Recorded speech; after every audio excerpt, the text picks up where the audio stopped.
नमस्कार नमस्कार, good evening good evening good evening, नमस्कार नमस्कार नमस्कार, good evening, hello hello hello नमस्कार। क्या आपको नजर आ रही है आपकी प्यारी प्यारी जग से न्यारी समाप्ति मैम? Good evening. बच्चा पाड़ी गुड इवनिंग, कैसे हैं आप लोग? जल्दी से बताएंगे बेटा कैसे हैं आप लोग? All good? Audio video clear है तो बेटा एक बार थम्स अप दे दो, फिर शुरू करते हैं बेटा आज का सेशन, ठीक है? संडे, सैटरडे और संडे की छुट्टी के बाद आप लोगों का सेशन शुरू हो रहा है। आज है डेट कितनी है बच्चों? 29 है ना? 29 ऑफ अप्रैल 2024। रिवीजन आप लोगों ने किया है बेटा? ये 2 दिन का जो ब्रेक था इसमें आप लोगों ने रिवीजन किया है, हाँ या ना? बढ़िया रिवीजन किया, ऑडियो इज वेरी गुड। चलो बहुत शानदार, आप लोगों ने अच्छे से रिवीजन किया है। कनेक्टिव टिश्यू और मस्कुलर टिश्यू भी आज होने वाला है, क्योंकि कनेक्टिव टिश्यू का बेटा बहुत छोटा सा पार्ट बचा हुआ है। फिर हम मस्कुलर टिश्यू स्टार्ट करेंगे, और मस्कुलर टिश्यू भी छोटा टॉपिक है और उससे भी छोटा टॉपिक है नर्वस टिश्यू। बढ़िया से रिवीजन कर रहे हो ना? यस। मैं लक्ष्य के स्टूडेंट्स को भी ये बता रही थी, आपको भी ये बता रही हूँ, क्योंकि अभी आप लोगों को शुरुआत में बेटा ये जो सैटरडे और संडे है ना, ये अभी आपको छुट्टी मिल रही है। छुट्टी क्या मिल रही है मतलब? क्लासेस नहीं हो रही है, बट आगे आने वाले मंथ्स में आपकी सैटरडे भी क्लासेस लग जाएंगी, है ना? तो फिर आप लोगों को बेटा ये वाला जो टाइम है ना, ये मिलेगा नहीं। तो ये वाला जो टाइम है सैटरडे वाला, स्पेशली इसको बहुत अच्छे से यूटिलाइज करो। बाय चांस अगर कोई बैकलॉग हो गया है तो उसको कवर करने की कोशिश करो। अगर आप लोग बेटा बिल्कुल सही चल रहे हो, बिल्कुल ऑन पॉइंट हो, तो फिर आप लोग उसको ज्यादा क्वेश्चन प्रैक्टिस में बेटा उस टाइम को दो, ठीक है? बट इस वाले टाइम को बहुत अच्छी तरीके से बेटा यूटिलाइज करो, क्योंकि ये वाला सैटरडे जो है ना, ये वापस नहीं आएगा, है ना? आपको फिर बेटा बैक टू बैक क्लासेस होंगी, तो ये वाले में एक्स्ट्रा क्वेश्चन प्रैक्टिस। कई सब्जेक्ट्स होते हैं जिनमें बेटा ज्यादा प्रैक्टिस की रिक्वायरमेंट है, स्पेशली फिजिक्स और केमिस्ट्री में मैं हमेशा कहती हूँ। तो फिजिक्स केमिस्ट्री को, और ये भी बेटा मैं आप लोगों से पर्सनली आपको सजेस्ट करूंगी। आई नो बहुत सारे बच्चे क्लास में ऐसे होंगे, अभी तो चलो शुरू हुआ है तो सारे सब्जेक्ट्स आपको इक्वली मजा आ रहा होगा करने में, बट टाइम के साथ साथ ना, क्योंकि बेटा सारे सब्जेक्ट्स की डिमांड अलग अलग होती है। मैं कभी भी ये नहीं कहती हूं, और ये कहना बेवकूफी है और बहुत ही गलत है कि बायोलॉजी इजी है, फिजिक्स केमिस्ट्री टफ है। कई लोगों को बायोलॉजी डिफिकल्ट लगती है, कई लोगों को फिजिक्स केमिस्ट्री आसान लगती है। तो आसान और डिफिकल्ट तो बहुत ही रिलेटिव है, और हर सब्जेक्ट की इक्वल इंपॉर्टेंस है। जितनी फिजिक्स की है उतनी ही बॉटनी की है, उतनी ही केमिस्ट्री की है, उतनी ही जूलॉजी की है। लेकिन यस, अच्छा अगर आपको फिजिक्स केमिस्ट्री में स्कोर करना है तो उसमें प्रैक्टिस ज्यादा चाहिए होती है, क्वेश्चन प्रैक्टिस ज्यादा चाहिए होती है। तो इसीलिए ना आप अपने टाइम को भी कुछ इस तरीके से डिवाइड करो कि टाइम फिजिक्स केमिस्ट्री को कंपेरेटिवली ज्यादा मिले बायो के मुकाबले, है ना? बायो के मुकाबले होता कई बार ऐसा ही, क्योंकि मेरे साथ भी ऐसा होता था। मुझे बड़ा अच्छा लग रहा है जूलॉजी में, जूलॉजी पढ़ती जा रही हूँ। आप लोग के साथ होता है ऐसा? अच्छे नंबर आए हैं, सारे लोग अपने नंबर बता रहे हैं, मेरे पास है लिस्ट, मैं लिस्ट में नंबर देखूंगी तुम्हारे। तो कई बार ऐसा होता है, मेरे को जूलॉजी बड़ी अच्छी लग रही है, मैं जूलॉजी पढ़ती जा रही हूँ, लेकिन सिर्फ जूलॉजी पढ़ने से बेटा अच्छा स्कोर बन ही नहीं पाएगा, है ना? मेरे को सिर्फ बॉटनी अच्छी लग रही है, मैं बॉटनी पढ़ती जा रही हूँ। नहीं, आपको अच्छा लग रहा है, बहुत अच्छी बात है, आपको अच्छा लग रहा है, बट बेटा आपको स्कोर अच्छा करना है नीट एग्जाम में। और नीट एग्जाम में अगर आपको अच्छा स्कोर करना है, तो अगर आपको किसी सब्जेक्ट में कम नंबर आ रहे हैं और कंपैरेटिवली बाकी के ज्यादा कम नंबर आ रहे हैं, तो फिर बेटा आपको इसका मतलब है उस सब्जेक्ट को ज्यादा टाइम देने की जरूरत है। देखो, जिसको जैसी रिक्वायरमेंट है बेटा, अगर उसको वैसी रिक्वायरमेंट का पर्पस आप सॉल्व नहीं करोगे तो आपका बेटा प्रॉब्लम सॉल्व नहीं होगा। आप मेरी बात समझ रहे हो? आपको पता चल रहा है कि ये सब्जेक्ट ज्यादा टाइम डिमांड कर रहा है, तो आपको टाइम देना पड़ेगा। इसका ये बिल्कुल मतलब नहीं है कि वो ही सब्जेक्ट इंपॉर्टेंट है, बायोलॉजी इंपॉर्टेंट नहीं है। मैं बार बार कह रही हूं, ये बेवकूफी है। बल्कि अगर बायो में अच्छा स्कोर आपका नहीं आता है, 360 मार्क्स का जो बायोलॉजी का पेपर है, अगर उसमें बेटा आपके अच्छे नंबर नहीं आते तो सिलेक्शन मुश्किल है। बायोलॉजी एनी हाउ आपकी इतनी अच्छी होनी चाहिए कि आपको 360 में से 360 का टारगेट करना चाहिए, ठीक है? इसी बात के साथ में मेरे प्यारे प्यारे जग से न्यारे सपोलो, जूलॉजी में 180 मार्क्स का वादा करते हुए चलिए जी, प्रॉमिस कीजिए कि मैम नहीं, जब हमारा नीट 2026 में तुम पेपर दोगे तो 2026 में हमारे बायोलॉजी में और जूलॉजी में तो फुल मार्क्स का हम वादा करते हैं। आपको इस साल भी पेपर होगा, हम पेपर को क्लास में आपके साथ भी डिस्कस करेंगे कि बताएंगे कैसा पेपर आया है, बट बेटा बिल्कुल एनसीईआरटी और नोट्स 100% उसी से आता है। आपने बस उसको बेटा ब्लाइंडली फॉलो करना है और ईमानदारी से पढ़ना है। और इसी बात के साथ में सबसे पहले बेटा समाप्ति एक्सप्रेस चलाएंगे, क्विक रिवीजन करेंगे। सारे बच्चे कुर्सियों की पेटी बांध लीजिए और नोटबुक बंद कीजिए बेटा। चलिए, प्रॉमिस आप लोगों ने कर दिया है तो नोटबुक बिल्कुल बंद कीजिए। मैं कार्टिलेज को वापस से एक्सप्लेन करूंगी क्योंकि पिछली क्लास में हमने सिर्फ डायग्राम बनाया था और एक डाउट, कॉमन डाउट था बच्चों का डाउट सेक्शन में, उस डाउट को मैं एड्रेस कर लेती हूं। बाकी तो मैंने डाउट्स के आंसर दिए हैं, ठीक है, लेकिन एक कॉमन डाउट है जो बहुत सारे बच्चों को डाउट आ रहा था। तो हम सब कुछ देखते हैं, मैं बार बार ये बोलती हूँ, आप जो कॉमेंट्स करते हैं वो भी मैं देखती हूँ, ठीक है। तो चलिए समाप्ति एक्सप्रेस चलाते हैं। हमने लास्ट क्लास में पढ़ा था बेटा loose connective tissue, dense connective tissue, specialised connective tissue. Loose connective tissue में एरियोलर कनेक्टिव टिश्यू और एडिपोज कनेक्टिव टिश्यू होते हैं। एरियोलर कनेक्टिव टिश्यू में आपने बेटा पढ़ा था कि बहुत सारा स्पेस है, उसमें बहुत सारे सेल्स हैं। मास्ट सेल का काम होता है हिस्टामिन, हिपैरिन और सेरोटोनिन प्रोड्यूस करना। हिपैरिन नेचुरल एंटी कोगुलेंट है, एंटी का मतलब होता है अपोजिट, कोगुलेंट यानी कि क्लम्स ना बनने देना, क्लॉट्स ना बनने देना। और क्लॉट्स होते क्या है ये डिटेल में पढ़ेंगे बॉडी फ्लूइड्स में, बट जब चोट लग रही है तब तो क्लॉट बन जाना चाहिए। आपको चोट लगती है बाहर, क्लॉट बन जाता है, बट बॉडी के अंदर बेटा जब चोट नहीं लग रही तो क्लॉट बनना थोड़ी चाहिए, वो तो प्रॉब्लम है। तो एक नेचुरल बॉडी के अंदर अपना नेचुरल एंटीकोगुलेंट है जो अननेसेसरी क्लॉट्स नहीं बनने दे रहा, दैट इज बेटा हेपैरिन का काम। हिस्टामिन, सेरोटोनिन बिल्कुल एक दूसरे के विपरीत काम करते हैं।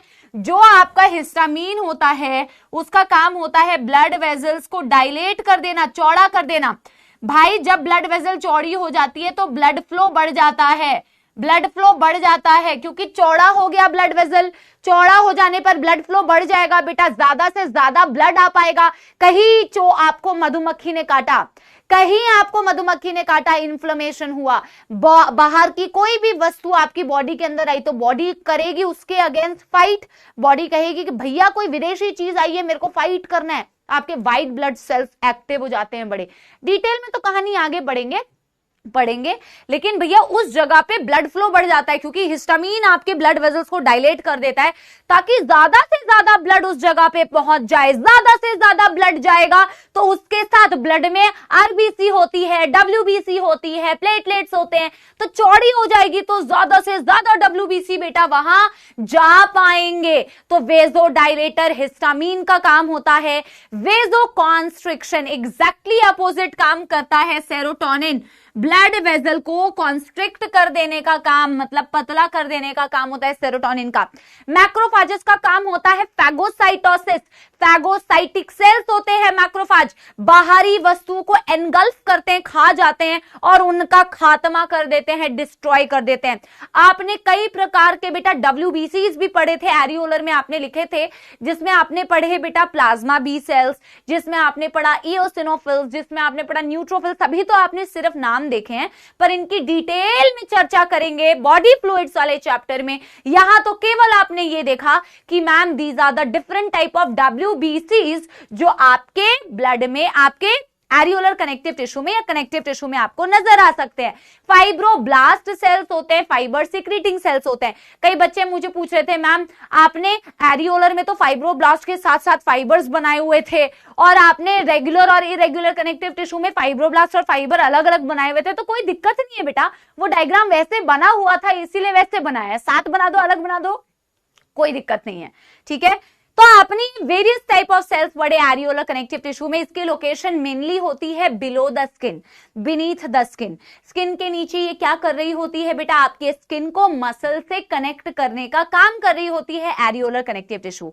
फिर आपने पढ़ा एडिपोज। एडिपोज एक प्रकार का मॉडिफाइड स्पेशलाइज्ड फॉर्म है एरियोलर कनेक्टिव टिश्यू का। यहां आपको स्पेशलाइज्ड सेल्स दिखते हैं एडिपोज टिश्यू में। जल्दी बताओ, एडिपोज कनेक्टिव टिश्यू में आपको स्पेशलाइज्ड सेल दिखते हैं। दो सेल्स आर एडिपोसाइट्स। अब आप लोगों ने बेटा अपनी औकात से ज्यादा खाना खाया, आपने अपनी औकात से ज्यादा खाना खाया, ज्यादा भर भर के ग्लूकोज आ गया बॉडी के अंदर। अब वो ग्लूकोज आपकी बॉडी कितना यूटिलाइज करेगी भैया, उसकी भी एक लिमिट है। तो एक्सेस ऑफ न्यूट्रिएंट्स जो आपकी बॉडी में आ जाते हैं, जो आपने अपने लिमिट के बियॉन्ड, जैसे आप शादी में गए, शादी में जाते हैं तो बेटा जितना जिंदगी में नहीं खाया उतना खाने के पर्पज से जाएंगे और एक्सेस ऑफ न्यूट्रिएंट फैट में कन्वर्ट हो जाता है। वैसे ही फिर भाई लेके घूमो फैट, तो फैट में कन्वर्ट हुआ और वो फैट्स बेटा क्या होते हैं, वो फैट्स बेटा स्टोर होते हैं आपके सेल्स के अंदर, जिन सेल्स को फिर आप क्या बोलते हो, ये पूरा फैट है। तो ये न्यूक्लियस बेटा फैट घुसने की वजह से न्यूक्लियस साइड में शिफ्ट हो गया। एडिपोसाइट स्पेशल सेल्स आपको दिखते हैं एडिपोज कनेक्टिव टिश्यू के अंदर, which is a type of बेटा लूज कनेक्टिव टिश्यू। उसमें आपको स्पेशलाइज्ड सेल्स दिखे एडिपोसाइट्स। आपने एडिपोज क्यों बोला, वैसे तो स्पेशलाइज्ड फॉर्म है एरियोलर का, बट आप एडिपोज क्यों बोलते हैं अलग से, क्योंकि मैम उसमें एडिपोसाइट्स आपको दिखते हैं। Adipocytes are the fat filled cell, excess of nutrient जो इमीडिएटली यूटिलाइज नहीं हुए वो कन्वर्ट हो गए फैट और फिर बेटा वो स्टोर हो गए सेल्स के अंदर। एडिपोज भी बिलो द स्किन है, एरियोलर एंड एडिपोज दोनों बिलो द स्किन है। किसी के पास ज्यादा एडिपोज होता है, किसी के पास कम एडिपोज होता है। जिसके पास ज्यादा फैट फिल्ड सेल्स होते हैं चौबी दिखते हैं, जिनके पास कम फैट फिल्ड सेल्स होते हैं तो पतले दिखते हैं। लेकिन एडिपोसाइट जैसे कि मैं आपको बता रही थी एनसीईआरटी में नहीं दिया हुआ, लेकिन एडिपोज कनेक्टिव टिश्यू आपके बहुत सारे विसरल ऑर्गन्स के अराउंड भी मिलते हैं, किडनी के अराउंड, आपके हार्ट के अराउंड। फैट की जो बेटा लेयर है वो आपके विसरल ऑर्गन्स को प्रोटेक्शन देती है, विसरल ऑर्गन्स को प्रोटेक्शन देती है क्योंकि कुशन की तरह काम करती है। तकिया जैसे सॉफ्ट होता है ना, तो फैट भी एक सॉफ्ट कुशन की तरह काम करता है। हालांकि एनसीईआरटी ने इतने डिटेल में दिया नहीं हुआ है। शॉक एब्जॉर्बर, कुशन की तरह काम करना, तो विसरल ऑर्गन्स के अराउंड भी मिलता है। एनसीईआरटी ने तो दिया हुआ है मेनली बिलो द स्किन। फिर आपने क्या बोला बेटा, एक बच्चा पूछ रहा है study of tissue is called as, बेटा वैसे तो it is called as histology, but आप बेटा एक्स्ट्रा ज्ञान पूछ रहे हो, एनसीईआरटी में दिया नहीं है ये, आपने पता नहीं आउट ऑफ क्यूरियोसिटी पूछा होगा। हिस्टो का मतलब है टिश्यू, लॉजी का मतलब होता है स्टडी। डेंस कनेक्टिव टिश्यू बेटा आपका मैट्रिक्स कम है और सेल्स और फाइबर्स टाइटली पैक्ड हैं आपके मैट्रिक्स के अंदर। डेंस रेगुलर कनेक्टिव टिश्यू, तो फाइबर्स और फाइब्रोब्लास्ट पैरेलली अरेंज्ड होते हैं मैट्रिक्स में, पैरेलली अरेंज्ड होते हैं मैट्रिक्स में। इरेगुलर कनेक्टिव टिश्यू, तो फाइबर्स और फाइब्रोब्लास्ट इरेगुलर रैंडमली अरेंज्ड होते हैं आपके मैट्रिक्स के अंदर। डेंस इरेगुलर कनेक्टिव टिश्यू का एग्जांपल है आपका स्किन। मैंने आपको स्किन में बताया था एपिडर्मिस और डर्मिस, तो डर्मिस में हो गई आपकी बेटा इरेगुलर कनेक्टिव टिश्यू, और एपिडर्मिस के ऊपर जो आपको लेयर दिखती है स्किन में वो that is your stratified keratinised epithelium, compound epithelium, है ना। और बात करते हैं रेगुलर कनेक्टिव टिश्यू के, तो उसमें होते हैं टेंडन्स और लिगामेंट्स।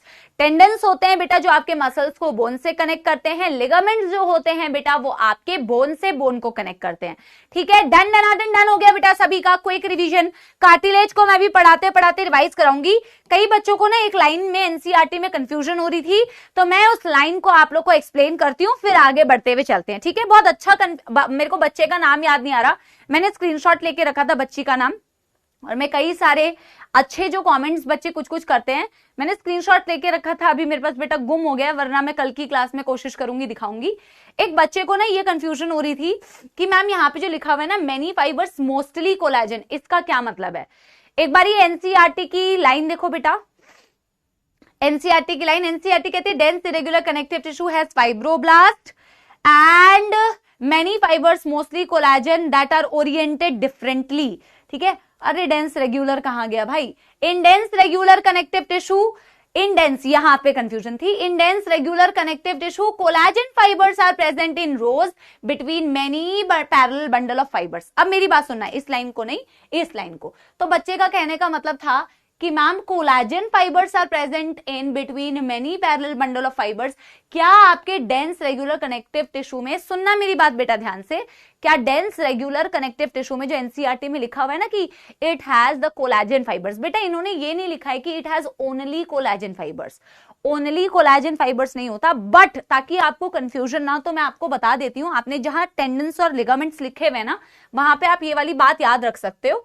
जैसे आपने रेगुलर कनेक्टिव टिश्यू में क्या लिखा हुआ है, टेंडन्स, एंड आपने क्या लिखा हुआ है बेटा, लिगामेंट्स। आपने टेंडन्स और लिगामेंट लिखा हुआ है ना, तो टेंडन्स और लिगामेंट्स क्या है, दो टाइप के आपने लिखे हुए। Example of the dense regular connective tissue, actual में ना ये जो लिखा होता है ना बेटा dense regular connective tissue, the collagen fibers are present in rows between many parallel bundle of fibers। इसका ये मतलब है आपकी जो डेंस रेगुलर कनेक्टिव टिश्यू होती है उसमें ज्यादातर कोलेजन फाइबर्स होते हैं, लेकिन सिर्फ कोलेजन फाइबर्स नहीं होते।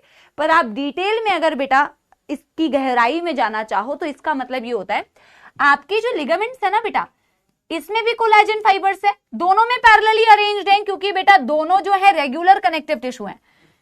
आपके टेंडन्स के पास भी कोलेजन फाइबर्स होते हैं, लेकिन आपका जो लिगामेंट है उसमें कोलेजन के साथ साथ में इलास्टिक फाइबर्स भी होते हैं, collagen as well as elastic fibres. क्या आपको मेरी बात समझ गई? यस।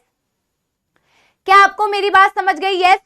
यहां पे जो लिखा है ना, dense regular connective tissue collagen fibres are present in many bundle parallel bundle of fibres. Actual में डेंस रेगुलर कनेक्टिव टिश्यू जो होता है उसमें ज्यादातर कोलेजन फाइबर्स होते हैं, लेकिन अगर आप देखोगे ना टेंडन्स में कोई इलास्टिक फाइबर्स नहीं होते, इसीलिए इसे ना व्हाइट फाइब्रस भी बोला जाता है, white fibrous regular connective tissue, क्योंकि इसमें सिर्फ व्हाइट फाइबर्स दिखते हैं कोलेजन, लेकिन लिगामेंट्स में आपको कोलेजन इलास्टिक दोनों दिखते हैं। हालांकि एनसीईआरटी ने ना डिटेल इतनी दी नहीं हुई है, बट आप याद रख सकते हो कि लिगामेंट्स जो बोन से बोन को कनेक्ट करता है वहां पे भी देखो पैरेलल अरेंजमेंट है, टेंडन्स में भी फाइबर्स फाइब्रोब्लास्ट पैरेलली अरेंज्ड है, बट टेंडन्स में सिर्फ कोलेजन फाइबर्स होते हैं, लिगामेंट में कोलेजन इलास्टिक दोनों होते हैं। एक बारी थम्स अप दे दो अगर ये वाली बात समझ में आ गई, एक बारी मुझे बताओ यस यस अगर ये वाली बात आपको समझ में आ गई। और बेटा आपने जो इरेगुलर कनेक्टिव टिश्यू लिखा है ना, इरेगुलर कनेक्टिव टिश्यू में भी मोस्टली कोलेजन फाइबर्स होते हैं। आप ये दोनों बातें अपने नोट्स में अभी नोट करो, फिर मैं कार्टिलेज आगे बढ़ती हूं। आई डोंट थिंक कि तुम्हें अभी कोई कंफ्यूजन होगी, ठीक है? यस। तो आप देखोगे रेगुलर हो या इरेगुलर हो, दोनों में ज्यादातर कोलेजन फाइबर्स है। रेगुलर हो चाहे इरेगुलर हो, दोनों में ज्यादातर कोलेजन फाइबर्स है। और रेगुलर में तो आप ये याद रख सकते हो कि लिगामेंट में कोलेजन इलास्टिक दोनों फाइबर्स होते हैं, टेंडेंस में बेटा कोलेजन फाइबर्स होते हैं। Done done done done, confusion नहीं होनी चाहिए, बाकी सब करेक्ट है बेटा। व्हाट इज कोलेजन फाइबर, इसके लिए बेटा आपको लास्ट क्लास अटेंड करनी पड़ेगी। अब मैं कार्टिलेज पे आती हूं। हमने पिछली क्लास में क्लियर हो गया ना बेटा? अभी कुछ बच्चे कोलेजन फाइबर पूछ रहे हैं, बेटा बताओ अब क्या करें, अगर आप पिछली क्लास नहीं अटेंड करोगे तो कैसे चलेगा? हाँ, एक बार ही बेटा कार्टिलेज को रिवाइज करें, जल्दी बताओ। Yes yes. देखो कार्टिलेज और बोन्स दोनों स्केलेटल कनेक्टिव टिश्यू है, दोनों स्केलेटल कनेक्टिव टिश्यू है। स्केलेटल और फ्लूइड कनेक्टिव टिश्यू ये दोनों स्पेशलाइज्ड कनेक्टिव टिश्यू होते हैं, ठीक है ना? स्केलेटल कनेक्टिव टिश्यू का मैट्रिक्स सॉलिड होता है, बट फ्लूइड कनेक्टिव टिश्यू जो हम बोलते हैं उसका मैट्रिक्स फ्लूइड है, तभी तो उसका नाम फ्लूइड कनेक्टिव टिश्यू है। आप ब्लड को इमेजिन करो और आप बोन्स को इमेजिन करो, कार्टिलेज को इमेजिन करो, तो आपकी इमेजिनेशन खुद आपको बता देगी कि जब मैं ब्लड को इमेजिन कर रही हूं तो मेरे को फ्लूइड फ्लूइड इमेजिन हो रहा है, जब मैं स्केलेटल यानी कि मैं बोन्स और कार्टिलेज को इमेजिन कर रही हूं तो मेरे को सॉलिड सॉलिड इमेजिन हो रहा है। आदित्य बेटा यार आप लोग क्यों पहली क्लास अटेंड नहीं करते? मैं वंस एंड फॉर ऑल मैं बता दे रही हूं, मेरे को मतलब 7वीं क्लास से बच्चे कह रहे हैं एनसीईआरटी में नहीं, भाई पहली क्लास अटेंड करो प्लीज, आप मेरा पहला लेक्चर अटेंड करो। ये एनसीईआरटी में, न्यू एनसीईआरटी में नहीं दिया हुआ, बट ये बेटा अपडेटेड एनएमसी के अपडेटेड सिलेबस जो आपके नीट को के सिलेबस को डिसाइड करती है, उनके सिलेबस में टिश्यू दिया हुआ है। तो ये पुरानी एनसीईआरटी के स्क्रीनशॉट है, ये आपके नीट में आएगा, ये आपको पढ़ना है। प्लीज आप बेटा लेक्चर 1 अटेंड कीजिए, ये मेरी रिक्वेस्ट है यार, ठीक है? कार्टिलेज और बोन्स के मैट्रिक्स जो होते हैं वो सॉलिड होते हैं, बट मैंने कार्टिलेज के केस में आपको बताया था मैट्रिक्स सॉफ्ट होती है, सॉलिड तो होती है, बट जैसे क्ले को इमेजिन करो, क्ले को इमेजिन करोगे तो सॉफ्ट है। आप अपने टिप ऑफ द नोज को देखो, आप अपने एक्सटर्नल ईयर जॉइंट्स को देखो, आप अगर इनको कंप्रेस कर रहे हो तो ये कंप्रेशन को रेजिस्ट कर लेती है, ये टूटती नहीं है, ये टूटती नहीं है, ये टूटती नहीं है। इसको आपने ऐसे किया, ये टूटती नहीं है।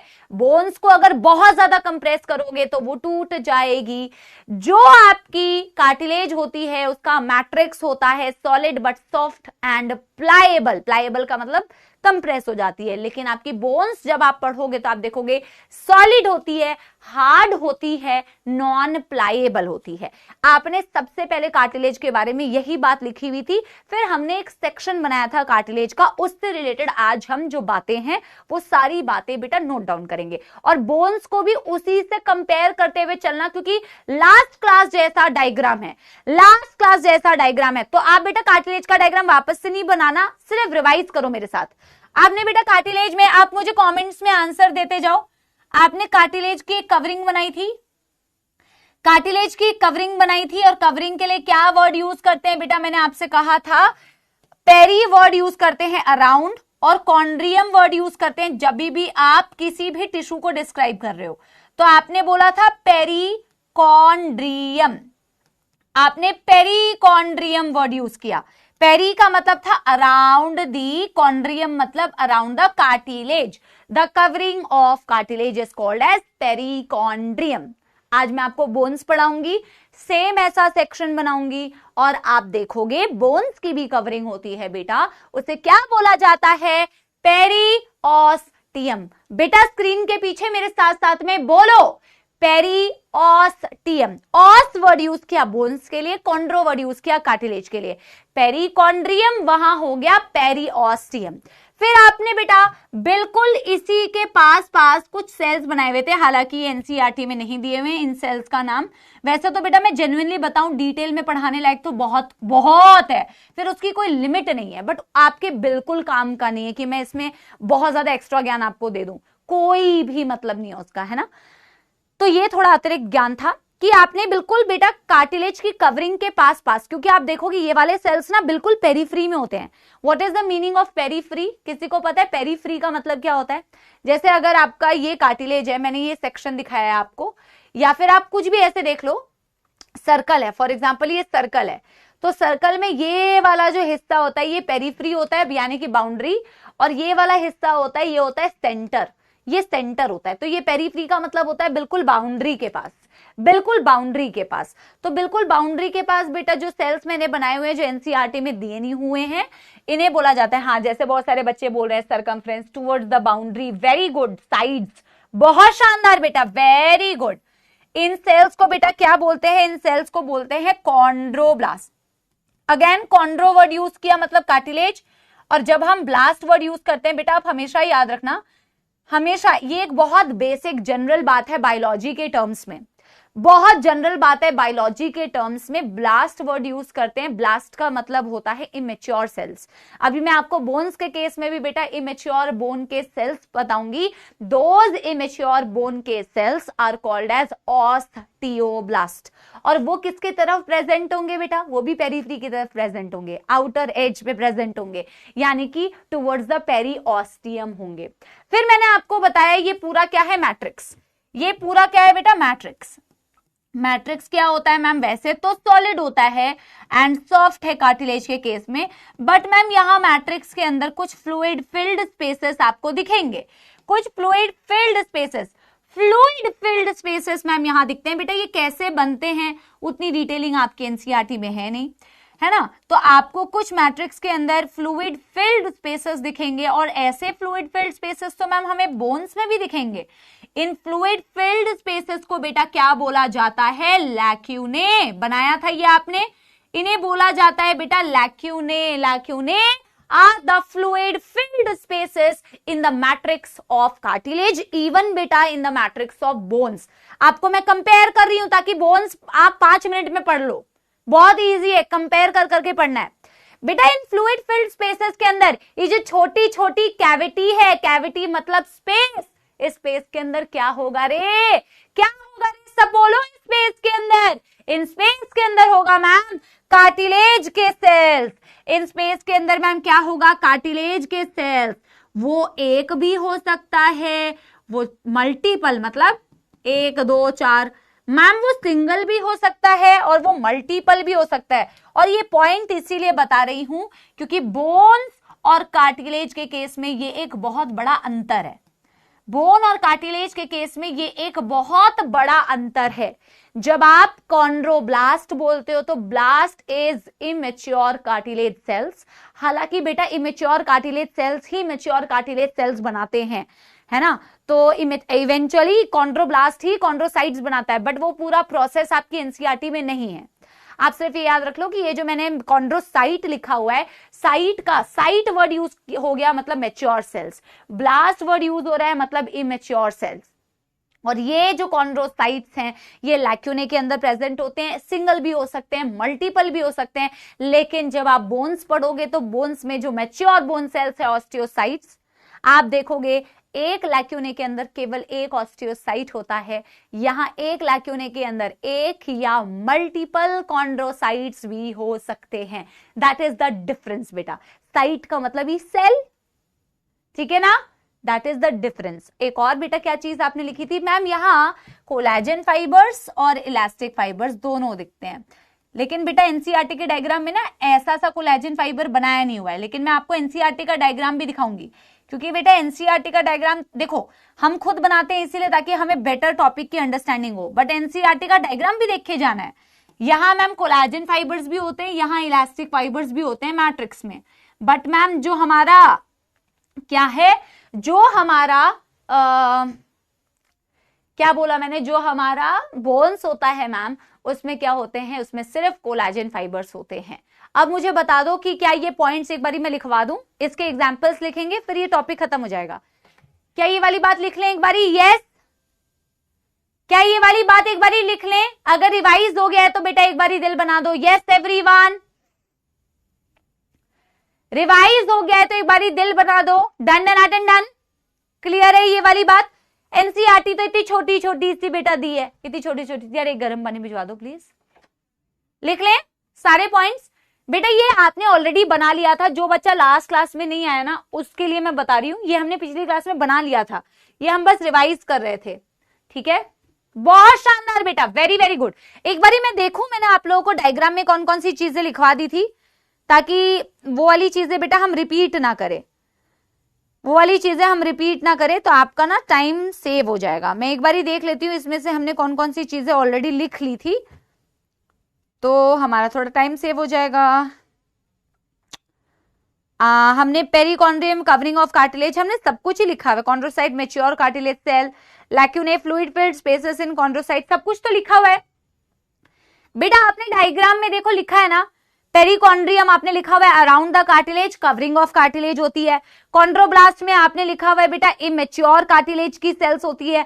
कॉन्ड्रोसाइट में आपने लिखा हुआ है बेटा मैच्योर कार्टिलेज की सेल्स होती है। आपने कोलेजन इलास्टिक दोनों फाइबर्स बनाए हुए हैं। आपने लैक्यूने में भी लिखा हुआ है fluid filled spaces with in matrix in which chondrocyte can be 1, 2 और मल्टीपल, लिखा हुआ है ना बेटा, यस। तो यानी कि मैम अब हमें बस एग्जाम्पल्स लिखने हैं, हमें एग्जाम्पल्स लिखने हैं, ठीक है। एग्जाम्पल्स बहुत इंपॉर्टेंट है, और बेटा एग्जाम्पल्स ना कुछ कुछ ऐसे हैं जो आपको लोकोमोशन एंड मूवमेंट जब चैप्टर पढ़ाऊंगी तो वहां पे और बेटर आपको समझ में आएगा, लेकिन अभी आप डायरेक्टली एग्जाम्पल्स लिखो, एग्जाम्पल्स ऑफ कार्टिलेज। अच्छा, जब हम बेटा एम्ब्रियोनिक स्टेज में होते हैं, एम्ब्रियो का मतलब होता है जब हम मम्मा के यूट्रस के अंदर होते हैं, यूट्रस के अंदर होते हैं तो हमारे पास काफी सारी कार्टिलेज होती है, और जब हम एडल्ट में कन्वर्ट हो जाते हैं ना, एडल्ट में कन्वर्ट क्या हो जाता है, जब हम एडल्ट हो जाते हैं हमारी काफी सारी कार्टिलेज धीरे धीरे बोन्स में कन्वर्ट हो जाती है। आप देखोगे वैसे तो there are different types of bones, again बेटा वो एनसीईआरटी में है नहीं कि कैसे कन्वर्जन होता है।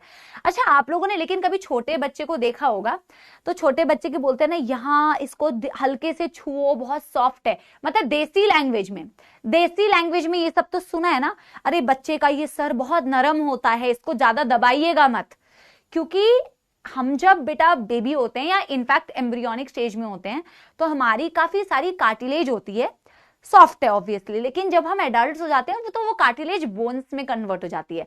और ऐसी बात एनसीईआरटी में लिखी हुई है कि most of the cartilage of a vertebrates embryo gets converted into bone in adults, है ना। देसी लैंग्वेज में तो सुनी हुई है ना ये बात, आपको मैं जब वो लोकोमोशन मूवमेंट चैप्टर पढ़ाऊंगी तो आपको मैं ये कारण भी बताऊंगी कि बोलते हैं ना बच्चे को पकड़ते हो तो गर्दन पकड़ो, बोलते हैं कि नहीं? ऐसे बोलते हैं गर्दन आराम से पकड़ो। सच्ची सच्ची बताओ। अब कई बच्चों ने हो सकता है 5% बच्चों ने ऐसे बच्चे पकड़े नहीं होंगे। बच्चा पकड़ने का मतलब वैसा वाला बच्चा पकड़ना नहीं बेटा, समझ रहे हो ना? बच्चा को होल्ड करते तो बोलते हैं ना गर्दन उचक जाएगी, गर्दन को आराम से पकड़ो। उसका भी कारण होता है कि क्यों गर्दन पकड़ने के लिए बोलते हैं बच्चे का, तो वो भी हम डिटेल में पढ़ेंगे। फिलहाल एक लाइन एनसीईआरटी की लिखी हुई है। और वर्टिब्रेट का मतलब क्या है? हम वर्टिब्रेट्स हैं बेटा। एनिमल किंगडम पढ़ाऊंगी तो एनिमल किंगडम में बहुत मजेदार बातें हैं, हर चीज का रीजन होता है भाई, लॉजिक है ना? हम क्यों पहले रेंग रेंग के चलते हैं, घुटनों के बल चढ़ते हैं और फिर हम खड़े होना सीखते हैं, उसका भी कारण होता है। तो हर चीज का कारण एक्सप्लेन किया जाएगा। लोकोमोशन अभी उसकी जरूरत नहीं है, ठीक है? बहुत इंटरेस्ट आ गया होगा बच्चों को ना, इंटरेस्ट तो आ जाता है बॉडी के बारे में पढ़ने में। तो मैं क्या कह रही हूँ, वर्टिब्रेट्स क्या है बेटा? हम वर्टिब्रेट्स हैं। एनिमल किंगडम पढ़ोगे तो मैं आपको पढ़ाऊंगी ना कि किंगडम एनिमेलिया, फिर कुछ फाइलम्स होते हैं, सब फाइलम्स होते हैं। तो हम एक सब फाइलम से बिलोंग करते हैं, हमें वर्टिब्रेट्स बोला जाता है। तो अभी आपको सब फाइलम क्या है, फाइलम क्या है, क्लास क्या है, इतनी हायरार्की जानने की आवश्यकता नहीं। हो सकता है आपने सुना ही ना हो, कई बच्चे जिन्होंने बिल्कुल नहीं पढ़ा है, तो सब पढ़ेंगे। अभी आप सिर्फ याद रखो कि हम लोग क्या है, हम वर्टिब्रेटा हैं। हमारे पास वर्टिब्रल कॉलम होती है ना, हमारे पास वर्टिब्रल कॉलम होती है ना, वर्टिब्रल कॉलम रीढ़ की हड्डी, तो हम वर्टिब्रेट्स होते हैं, है ना? तो इसलिए एनसीईआरटी ने वर्टिब्रेटा टर्म यूज किया है। कंफ्यूज स्पाइनल कॉर्ड कोई नहीं बोलेगा, मुझे पता था। ये जितने भी लोग रीढ़ की हड्डी को स्पाइनल कॉर्ड बोलते हैं ना, पिटाई लगेगी। स्पाइनल कॉर्ड क्या बात कर रहे हो यार? Spinal cord and vertebral column are different things. कई सारे बच्चे ही बहुत बड़ी वाली गंदी मिस्टेक करते हैं, बहुत अलग, ठीक है ना? आपके वर्टिब्रल कॉलम के अंदर, वर्टिब्रल कॉलम के अंदर स्पाइनल कॉर्ड प्रोटेक्टेड होती है भाई। जैसे तुम्हारा ब्रेन किसके अंदर प्रोटेक्टेड होता है? ब्रेन खोपड़ी नहीं, ब्रेन किसके अंदर प्रोटेक्टेड होता है? अब तुम्हारे पास है नहीं वो अलग बात है, लेकिन अब मैम का किस में प्रोटेक्टेड है बेटा? क्रेनियम, ब्रेन बॉक्स होता है। ये हार्ड स्ट्रक्चर जो है, ये टक टक टक टक मारो तो ये हार्ड स्ट्रक्चर क्रेनियम और तुम्हारा जो ब्रेन है अलग अलग चीज है ना भाई। तो स्पाइनल कॉर्ड और वर्टिब्रल कॉलम भी अलग अलग चीज है। तो स्पाइनल कॉर्ड बोन के अंदर प्रोटेक्टेड है, और वो बोन क्या है तुम्हारा? वो बोन है तुम्हारा वर्टिब्रल कॉलम। ये सारे डाउट्स जो तुमने पूछे उस चैप्टर के पूछे हैं, ठीक है? एग्जाम्पल ऑफ कार्टिलेज में अब लिखो, most of the vertebrates, most of the vertebrates cartilage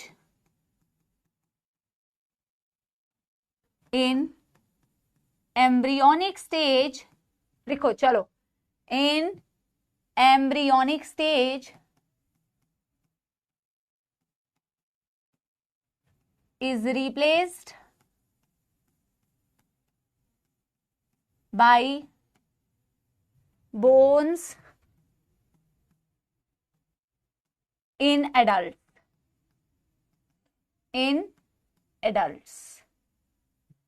Then बेटा टिप ऑफ नोज, जो मैं आपको बार बार छू के भी बता रही थी, टिप ऑफ नोज, उसमें कार्टिलेज होता है। एक्सटर्नल ईयर जॉइंट्स, ये वाली बेटा बात, एक्सटर्नल ईयर जॉइंट्स कार्टिलेज होता है।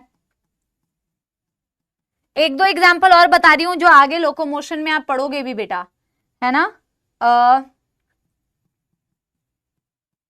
मैं एक बार ही देख लेती हूं यहां पे दिया है या नहीं, बट मोस्ट प्रोबेबली दिया होना चाहिए। Intervertebral disc between two vertebrae, इसको मैं समझा दे रही हूं ये क्या होता है। प्यूबिक सिम्फाइसिस सब लोकोमोशन वाले चैप्टर का है, बट यहां पे अगर नाम मेंशन है तो मुझे तुम्हें बताना पड़ेगा बेटा, है ना? हिप बोन जॉइंट, और मैं एक बार ही देख लेती हूँ रिब्स वाला दिया है तो बताऊंगी, नहीं दिया होगा तो फिर लोकोमोशन में ही बताऊंगी, ठीक है? Outer ear joint adjacent bone of vertebral, वैसे तो ये भी नहीं दिया हुआ, बट चलो बता ही देती हूँ, ठीक है? बता ही देती हूँ बेटा। कार्टिलेज होता है बिटवीन रिब्स एंड स्टर्नम। बता ही देती हूँ ना, जब आगे बताना है तो यहीं पे समझ लो, जब वहां पे पूछूंगी तो तुम्हें आ जाएगा।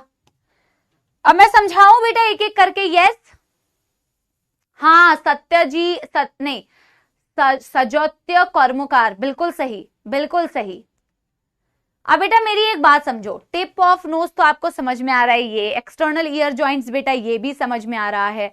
विशाल कह रहा है ट्रेकियल रिंग्स, बिल्कुल सही। अभी समझाती हूं मैंने टिप ऑफ नोज तो चलो एक्सटर्नल ईयर बच्चे को समझ में आ रहा है। अब इंटरवर्टिब्रल डिस्क क्या होता है? आपकी वर्टिब्रल कॉलम को थोड़ा ऑब्जर्व करो बेटा। आपकी वर्टिब्रल कॉलम ऐसी तो नहीं है ना कि एकदम रीढ़ की हड्डी ऐसी है तो फिर मूव ही नहीं कर सकती।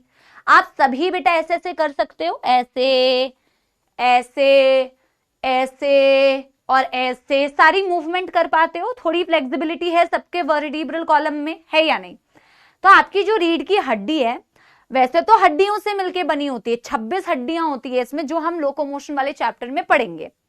लेकिन ये जो हड्डियां है ना बेटा आपके वर्टिब्रल कॉलम में, जिन्हें आप वर्टिब्रे बोलते हो या वर्टिब्री बोलते हो, इन हड्डियों के बीच बीच में कार्टिलेज होता है, जिसकी वजह से आपको इतनी फ्लेक्सिबिलिटी मिलती है।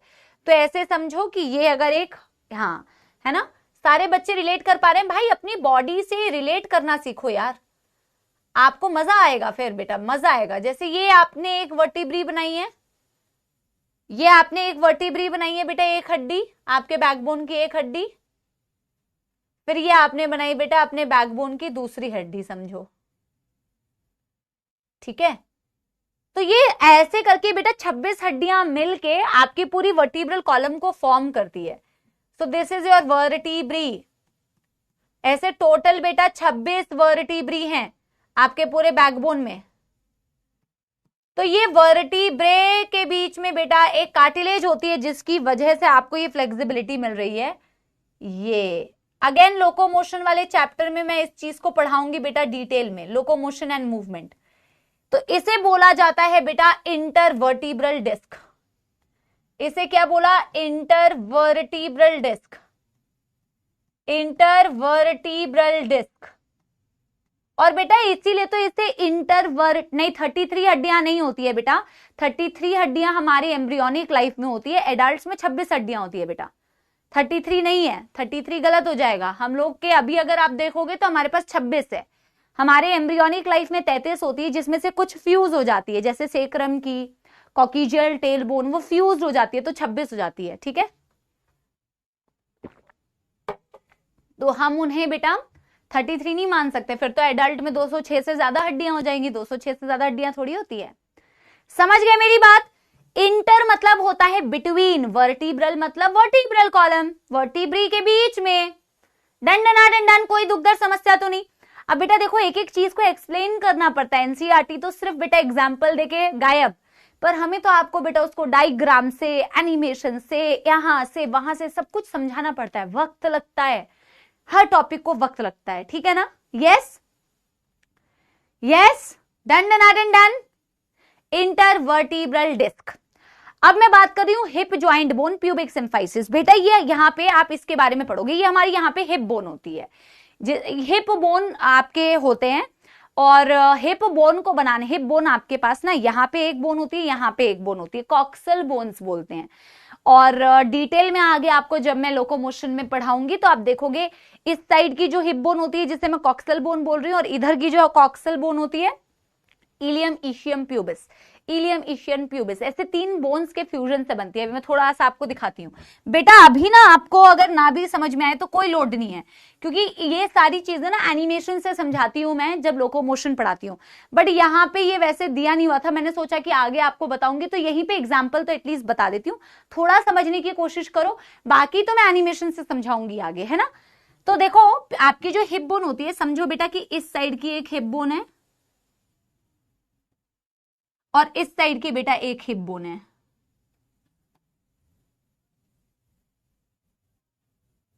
इन हिप बोन्स को बेटा क्या बोला जाता है पता है? Coxal bone. एक मेरी लेफ्ट साइड की कॉक्सल बोन है, एक मेरे राइट साइड की कॉक्सल बोन है। ये मेरे हिप बोन्स हैं। और ये आप देखोगे आगे जाके कि ये खुद बेटा तीन तीन बोन्स के फ्यूजन से बनी होती है। Ilium, ischium, pubis, ilium, ischium, pubis, ऐसे 3 बोन्स फ्यूज होते हैं तो कॉक्सल बोन बनता है। यहाँ पे 3 बोन्स फ्यूज होते हैं, इलियम, इशियम, प्यूबिस, तो बेटा क्या बनता है? Coxal bone. बनाना है, बिल्कुल बनाना है, ये आप ही की तो क्लैरिटी के लिए बना रही हूं बेटा, लेकिन आपने इतना डिटेल में करना ही नहीं है अभी मैं सिर्फ आपको बता रही हूँ। ये प्यूबिक सिम्फाइसिस क्या है बेटा? ये आपके हिप बोन जॉइंट्स को बोला जाता है। तो दोनों साइड की जो हिप बोन्स है ना, आपको दिख रही है, ये भी एक हिप बोन है और ये भी एक हिप बोन है मैम। आपकी दोनों हिप बोन अलग अलग तो नहीं है ना बेटा बॉडी में? जब पैर चलते हो तो चलने के वक्त में बेटा ये वाली हिप बोन अपना अलग टांग लेके जाती है, ये वाला हिप बोन अपना अलग टांग थोड़ी लेके जाती है। दोनों हिप बोन फ्यूज्ड होती है, अटैच्ड होती है बेटा, और वो दोनों हिप बोन जिस कार्टिलेज की मदद से अटैच होती है उसे बोला जाता है प्यूबिक सिम्फाइसिस। उसे बोला जाता है बेटा प्यूबिक सिम्फाइसिस। उस कार्टिलेज को बोला जाता है प्यूबिक सिम्फाइसिस। जैसे 2 वर्टिब्रे के बीच में क्या है बेटा? इंटरवर्टिब्रल डिस्क, वो भी एक कार्टिलेज है। वैसे ही बेटा आपके दोनों हिप बोन के बीच में भी एक कार्टिलेज है, pubic symphysis. Again I am saying बेटा डोंट स्पैम। डिटेल में कहां पढ़ेंगे? लोकोमोशन में। डिटेल में कहां पढ़ेंगे? लोकोमोशन में। तुषार बेटा वो इतना करना कहां है भाई? समझ गए ना? और बेटा हमने लिखा हुआ है रिब्स और स्टर्नम के बीच में, तो यहां पे बेटा टच करो सारे बच्चे, यहां टच करो, एक बोन तुम्हें फील होगी, फील हो रही है ये वाली बोन, बड़ी बेटा हार्ड सी बोन एक फील होती है, इसे बोला जाता है स्टर्नम, ब्रेस्ट बोन बोलते हैं स्टर्नम। और आपकी स्टर्नम से कौन अटैच्ड होता है बेटा? यहां जो आपकी रिब्स, यहां जो आपकी रिब्स है, रिब केज है ना, तो ये जो रिब्स हैं ये आपके स्टर्नम से अटैच्ड होती हैं। कैसे अटैच्ड होती हैं? कार्टिलेज की मदद से। कार्टिलेज की मदद से। तो कैसे बना सकते हैं? जैसे मैम ये हमारी ब्रेस्ट बोन है, ये हमारी स्टर्नम है, ये हमारी स्टर्नम है मैम, ये हमारी स्टर्नम है, जो मैं आपको टच करने के लिए बोल रही थी, फील करो, ये आपकी स्टर्नम है, ये आपकी ब्रेस्ट बोन होती है। अगेन लोकोमोशन में डिटेल में पढ़ेंगे, लोकोमोशन में डिटेल में पढ़ेंगे। तो बेटा यहाँ पे रिब्स आ रही है, ये एक रिब हो गई, इधर से भी रिब्स आती है, ये एक रिब हो गई। कितनी होती है रिब्स? आगे पढ़ेंगे। कहने का तात्पर्य ये है बेटा कि जो आपकी रिब्स होती हैं वो भी स्टर्नम से अटैच्ड होती हैं, लेकिन किसकी मदद से? कार्टिलेज की मदद से। इन कार्टिलेज का तो अपना एक नाम भी होता है, पर वो मैं लोकोमोशन में बताऊंगी। ये रही कार्टिलेज, ये रही कार्टिलेज। तो दिख रहा है बेटा कार्टिलेज स्टर्नम और रिब्स के बीच में कैसे प्रेजेंट है? जल्दी बताओ, यस जल्दी बताओ, यस एवरीबॉडी। ये हो गई आपकी रिब्स, ये हो गई आपकी बेटा ब्रेस्ट बोन यानी कि स्टर्नम, और ये हो गया बेटा आपका कार्टिलेज। सारे एग्जाम्पल समझ में आ गए? अब देखो बेटा 2 तरीका है पढ़ाने का।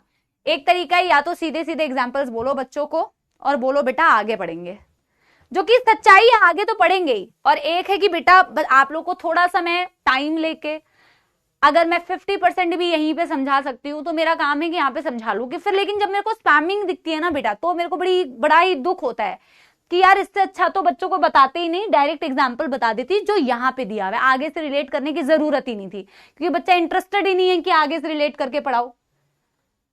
लेकिन मेरा ये मानना होता है कि साइंस, बायोलॉजी, पूरी जूलॉजी एक कॉमन सब्जेक्ट है यार, तो जब कॉमन है तो रिलेट करके पढ़ाओ बच्चों को, थोड़ा बहुत एक्सप्लेन कर दो, थोड़ा बहुत बच्चों को विश्वास है कि आगे मैम बताएंगी।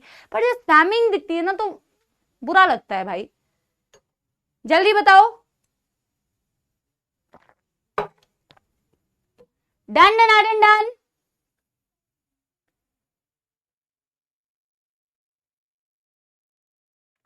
Done done done done. बस ये थोड़ा सा इसलिए बताया जाता है कि यार आपको थोड़ा सा इंटरेस्ट लगे, वरना तो क्या बेटा सिर्फ एग्जाम्पल लिखो और मस्त मौज में रहो। लेकिन आगे जब चीजों को पढ़ना ही है तो यहीं पे पढ़ लिया करो यार। Done done done done. 15 minute की जगह मैं भी 2 मिनट में पढ़ा देती। लेकिन कभी भी बायोलॉजी को पढ़ रहे हो, आगे एमबीबीएस करोगे, जूलॉजी पढ़ोगे डिटेल में,